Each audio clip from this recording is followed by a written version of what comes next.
In the middle, Okay. like a king. Dzień dobry Państwu.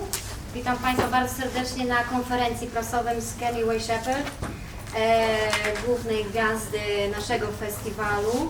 Proszę Państwa, ustaliliśmy tak tutaj przed chwilą, iż konferencja prasowa odbędzie się w języku angielskim. Tak będzie lepiej dla Państwa. Państwo przeważnie wszyscy w języku angielskim płynnie się porozumiewacie. Ja jako tłumacz z przyjemnością pomogę Państwu, jeżeli będą pytania w języku polskim, zadam je Keniowi i tutaj Państwu je przetłumaczę, ale może całość poprowadzimy w języku angielskim. I just said that we will just start with the press conference.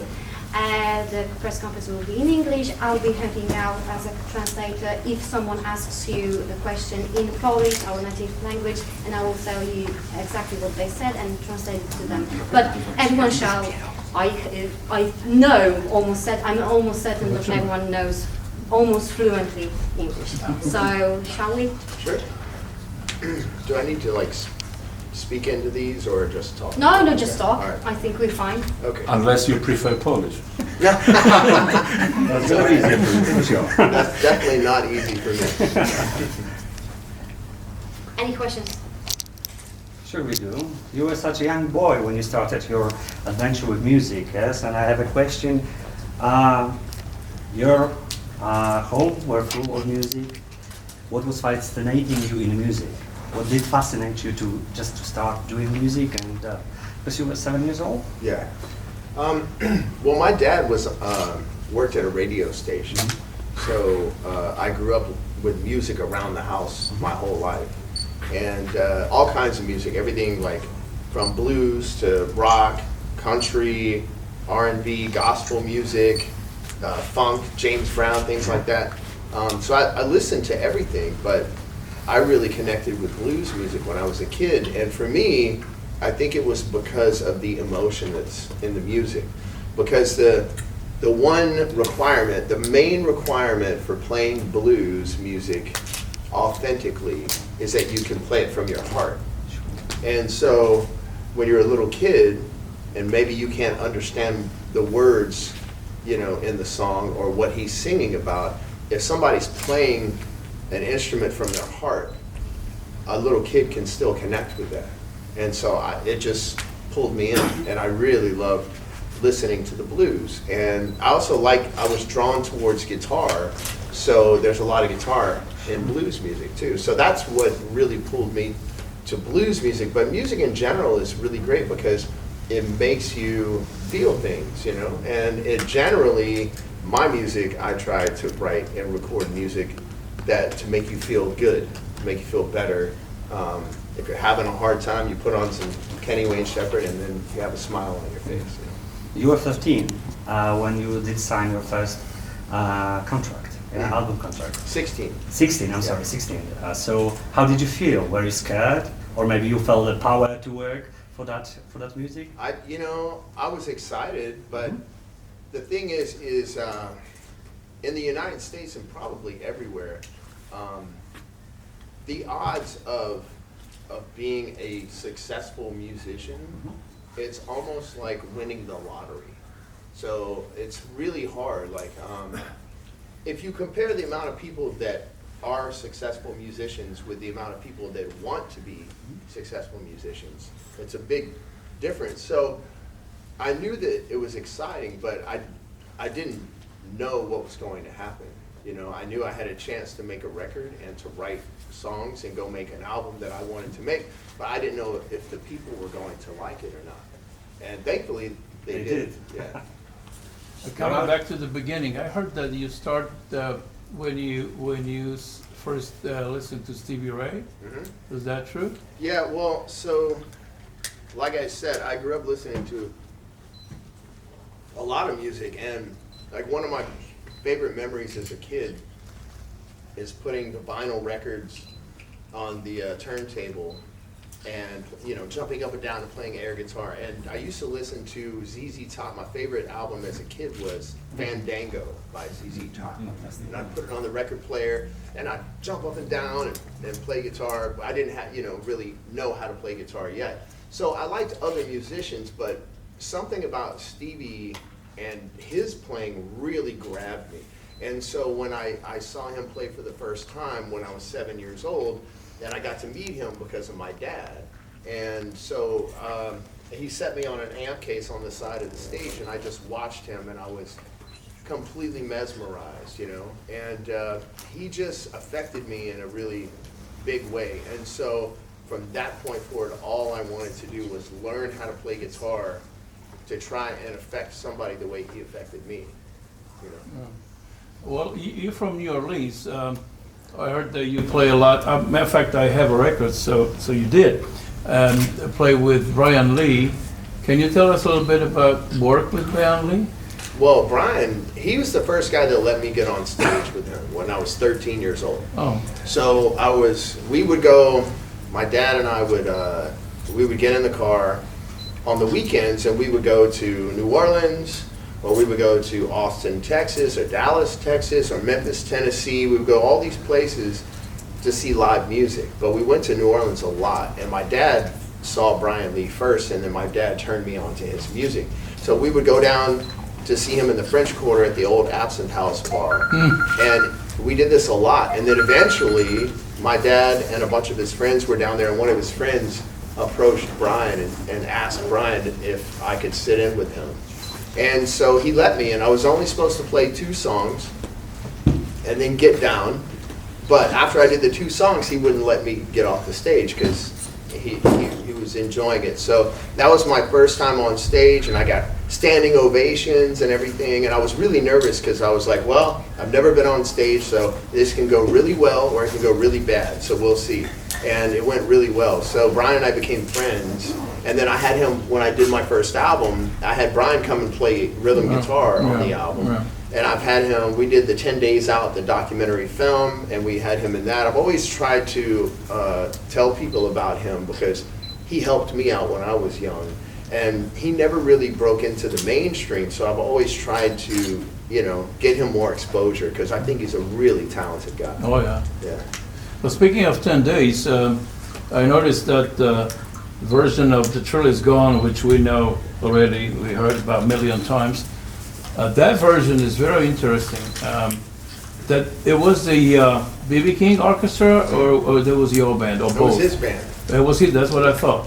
But the version of this number really kicked me off because, again, I don't know how many versions, it's okay, but that version was very good. It was some specific about the place or recordings or? Yeah, well, so that was in Indianola, Mississippi, Yeah. which is like where BB kind of grew up. Yeah, his place, yeah. Yeah, so it was in a place called the Club Ebony, and it was probably as big as this room. So it's a really small, original blues juke joint. And so it was a really rare thing to be able to go and see B.B. King and his band in a place this small. And it was, he did this every year. He would go back there once a year to play a free concert. On a birthday, I guess. Yeah. And so, I think he was just happy to be there, and it was unrehearsed. I just got up on stage and played with him like I've done many, many times before. But I think there was something special in the air. There was something special about it. The recording is perfect. The drums and everything was just really, I remember that very well. I don't remember any version of this specifically, but I remember that. Right, well, what's interesting about that, not a lot of people know, but so we were doing this for the film. We had a bus with a bunch of recording equipment, and then we had another bus with a film crew. And that night, so BB's doing his show like he normally does, and they said, okay, he's gonna call you up on, I can't remember what the other song was, but they said he's gonna call you up on this song, and you're gonna do that, and you're gonna do The Thrill Is Gone, and those were the 2 songs. So we had 2 songs to record. I got on stage, and we do the first song, and something happened with his microphone and our recording equipment, and they couldn't hear him singing. So we're trying to record this, and his microphone's not working, right? So we're playing, and one of my guys runs up on the stage and takes his microphone away from him. And everybody's like, what's going on? And then they go and they plug in another microphone, and they got it just in time for us to start The Thrill Is Gone. And if they wouldn't have fixed it, we wouldn't even have had that recording. Oh, so man. it barely made it on the record. Interesting, Yeah. very good. Well, your audience loves you so much, and I think we will see today in Suwałki. But my question is, what do you love in your audience?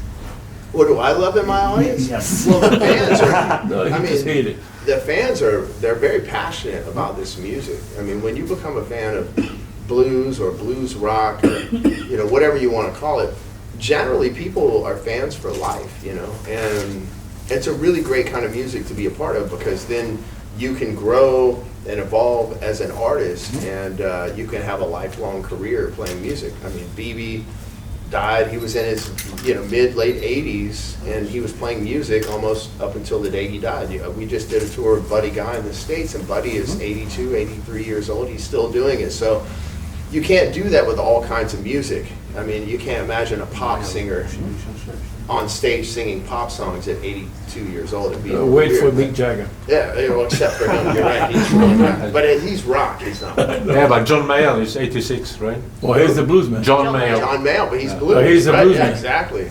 So the Blues bands teacher, are the best part about this, because they enabled us to do what we do, and they support us, and they're always there for us.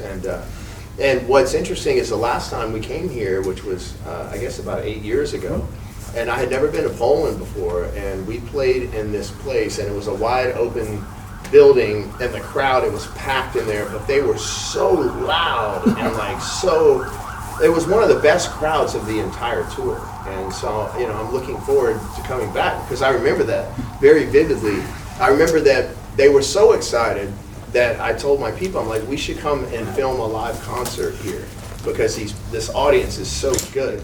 Like, that's the kind of audience that you want in a live DVD.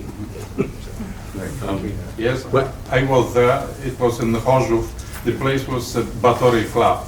Yeah, Yeah, yeah, Battery, that's right. great show. Yeah. But in 1991, I was the first Polish journalist to interview you by phone.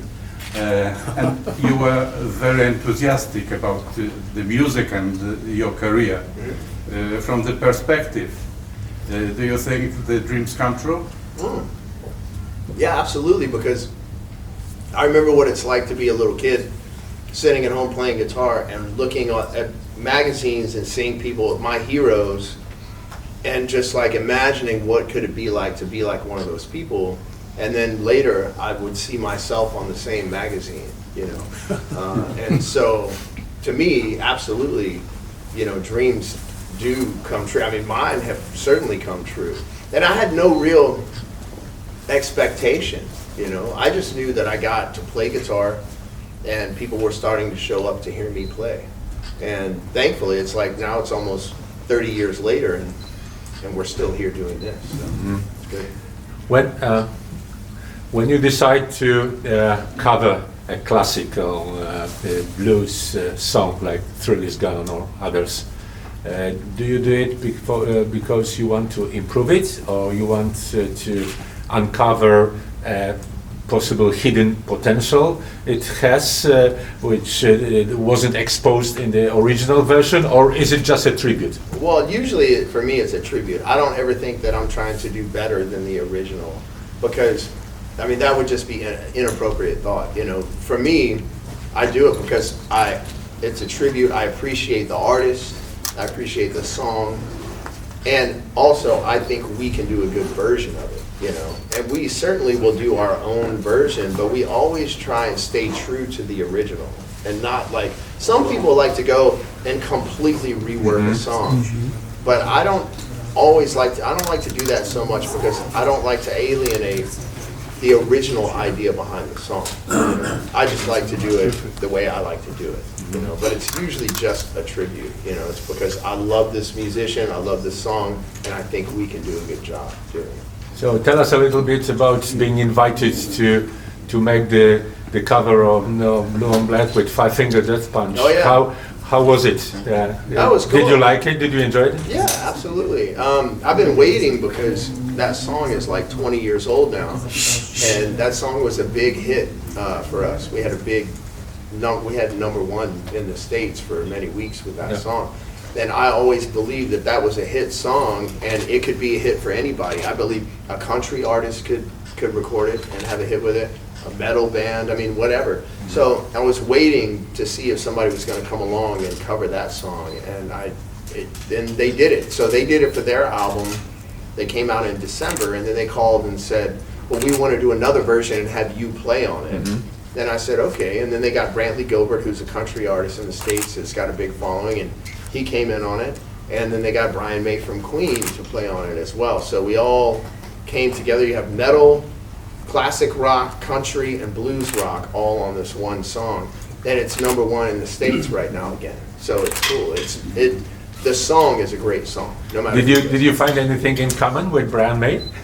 Well, I mean, yeah, I mean, there's certainly things in common, but we didn't record at the same time. Okay. Because I mean, he was somewhere over here, and I was in California, and so, you know, that, unfortunately, we did not all come together in the same room to do that. Would you like to say something about the rights project? Yeah, well, Do you think that there will be the chapter number 3? yes. Yeah. We've been talking about it. Barry Goldberg and I have already written about 4 songs. Stephen was busy last year. He was touring with Judy Collins. I was touring for my last record, Lay It On Down. So we were both really busy. And then Stephen had some things happening at the beginning of this year. And then I've obviously been preparing for the release of my new record. And so the goal is for us to come together at the end of this year, probably November, December, January, and write and record another record. And then you collaborate with the new songs together, or just? No, we do it together. Yeah, Mhm. yeah. We get all 3 of us get together at Stephen's house, and we write songs until we're ready, you know, to make a record. What do you think has Jimi Hendrix any kind of influence on modern guitarists? Oh, And yeah. there are just 50 years after Woodstock and him playing the American anthem. Yeah. So, Yeah. I mean, his expression. You played Experience, Hendrix. Do you want to Yeah. follow it? Well, Jimi Hendrix is one of my biggest influences. Every night at the end of my show, we do a version of Voodoo Child. That's the last song of the show, ever since I was 15 years old and put my band together. So he's a huge influence on me. Everything from playing to like how he moves on stage and things like that. You'll see at the end of the show, you know, I do like a thing like this. That's, you know, Jimmy used to do that. So, yeah, I mean, he's constantly regarded as the greatest guitar player of all time. And that's, everybody has an opinion, you know, who's the best. I don't know, but he's certainly one of the greatest for sure. And his songs and his music have affected, I think, every guitar player that has come along since he was alive. So, yeah, he has far-reaching influence, but especially on blues and rock music, for sure. Who was involved in that project you were in, the Experience Hendrix project? Remember that? Well, it's been different every year. I didn't. Oh. I actually did not do it this year. They were doing it, but Okay. I didn't do it this year. But you know, there's been everybody from Buddy Guy to Joe Satriani, Zach Wilde, Eric Johnson, Whoa. myself, Johnny Lang, Doyle Bramhall. One time, Susan Tedeschi was on it. Kev Moe has done it. A lot of different Whole people. bunch, Taj yeah. Mahal. It's interesting. Yeah. They kind of change it up, you know, each year. That's an interesting project.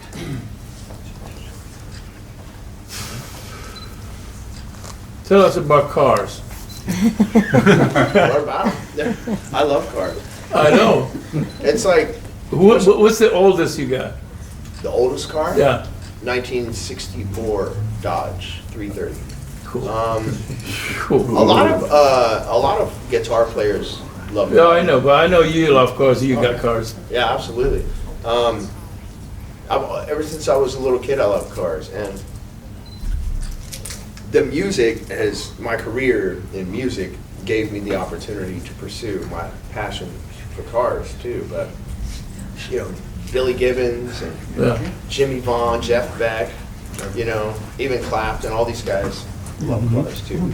It's, I don't know what it is. It's- Clapton used to buy the sports car. I don't know now, but he used to buy a sports car rather than the Okay. record. Yeah, well, you know, I have a family. So Him and George Harrison, you know. yeah, exactly. So, but yeah, there's something about, I think, you know, I don't know, cars are beautiful, and, you know, most of the instruments, the guitars, like the Stratocaster and Les Paul and stuff, the colors of those guitars back in the 50s and 60s, those were automotive colors, and the shapes of the guitars were based on aerospace and automotive design. So there's a common thread there, you know. That's a cool thing. Yeah. Anybody else? Did you visit a piece of Poland? And can you tell us which part of Poland you like the most? Well, we drove 4 hours to get here from the airport, so I saw a lot of it. What was interesting was that at times I felt like I was driving through East Texas in the United States. The landscape, the buildings obviously look different, but the landscape and the countryside looks a lot like the eastern part of the state of Texas, which is, I spent a lot of time out there. So I was surprised about that, because I literally felt like I was driving through Texas at times. But you know, basically we drove 4 hours up here, and I woke up and I went to the venue today. So I haven't seen a lot of it on this trip, but what I did see where the festival is, it seems like it's a really nice town down there. I don't know if that's the center of town, the town square. Yeah, it Yes, it is. It's really nice. Yeah, I wish I could get out a little more, but you know. And then as soon as we're done playing tonight, we're getting in the car and driving straight to the airport, and we're flying out at 6 o'clock in the morning. So we don't have a lot of time, especially when we're on international tours. There's not a lot of time for sightseeing oftentimes, because we're doing interviews or we're doing shows, and they try, you know, because it may be many months, you know, before we come back, so they want to try and get everything done while we're here. Have you heard that Warsaw, the capital city of Poland, was completely destroyed during the Second World War in 1950%? Have you heard about it in the USA? No, but I didn't notice that a lot of the buildings and the infrastructure and the roads and everything looked to be pretty recent, kind of like the United States. You know, it's a young country, so a lot of our buildings, we don't have the kind of history that so many places in Europe do. But then you can also go to other countries, you know, places in Germany and stuff like that, where you can see the difference, where there's a lot of old buildings, and then there's a lot of newer buildings, because those places basically got destroyed. So, and then you have other places like Prague in the Czech Republic that was untouched. No. Yes. Still Oh, really yes. old. Yeah. They're beautiful. So I do notice that, but I didn't realize that the whole town had been destroyed like that. It was I leveled did. to the ground. Yeah. Speaking of music, Noah's still in the band, right? Yeah. Yeah, cool. Yeah, he'll be there tonight. And, Uh-huh. you know, he sings a little more than half of the show, and I'm singing a little less than half of the show. Cool. Yeah. One technical question for today evening. You have agreed that we could make only photographs during the 3 first Pieces. tracks. Is it possible to change for the 3 last? Because usually my experience tell me that the best photos we make at the end of the show. At the end? Or if you are so nice, please agree for the full show. We will not disturb it. So just so you know, I'll tell you. So most artists generally want people to shoot the first few songs, because they're not hot and sweaty, and they Well, look that's the better. whole point. The best blues picture is when the guy is completely wet and sweat. Well, the best blues picture is when the guy's making the face. right? That's true. Yeah. You can talk to her about that. Yes. That's a management thing. That's not an artist thing, just so you know. Because we will Okay. not disturb you all the time. We can talk about that. Yeah. Okay. But, yeah, just so you know, that's normally why artists do that. And the management is the one that makes that decision. The artists just go along with whatever the management says. Okay. But the management is just trying to get a shot where the artist doesn't look all hot and sweaty, because I feel like they look better. Especially, I would assume the women would probably appreciate that, the ones that wear makeup. Yeah, okay, I agree with that. But the good bluesmen look good sweaty. In the picture. Wet face at the end of the show, this is the south of the blues, you know. This is the real view of the blues music. It is. So I will not, you cannot shame of this view, because this is in Oh, you For know, us I'm not, blues fans, this is. yeah, it doesn't bother me. Okay, Yeah. okay, sorry. Thank you very much for the interview, ladies and gentlemen. We hope you enjoyed this show. Thank you for coming. Thank you. We wish you could stay a little bit more. I know. Join us at the jam session, because it's a common thing that the artists from the main stage, like Chris Duarte, came to one of the clubs and played jam sessions till the 5 a.m. or Otis Taylor and. No, he said he's not gonna stay. They're gonna go to Warsaw. I know. So Immediately. I'm just saying. Oh, you- we Oh, wish yes. you Oh. could stay. Well, maybe but, next time. Hopefully Next year. next year. Maybe. All right. Next month. Thank you for coming here. Hopefully everything will be nice and the weather will be nice, because 2 days ago we had such a bad weather and the rain was pouring down like hell. But by your face and your aura, I can see that all the raining clouds have already disappeared.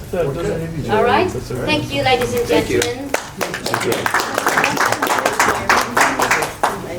Really.